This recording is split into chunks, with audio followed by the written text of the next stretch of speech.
Hydraulic booster is a small external device used for supplying hydraulic power at a pressure higher than in standard hydraulic units in CNC machines. Furthermore, it enables the advantages of hydraulic steering in the machines without such a system. Hydraulic booster has its own large hydraulic oil tank, an integrated cooling system, and a high-pressure pump.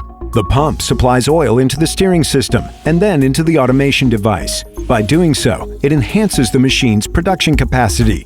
Hydraulic booster is applicable in mass production, steering automatic mounting systems and systems blocking additional axes. Thanks to the effective supply of oil from the steering system to the holder, the operator's mounting time of the processed element is shorter. Working with hydraulic towers, the aggregate enables significant acceleration of the cycle of reduction of the time required to mount an element. The aggregate may also be used in single production, allowing for the application of dedicated high-pressure accessories.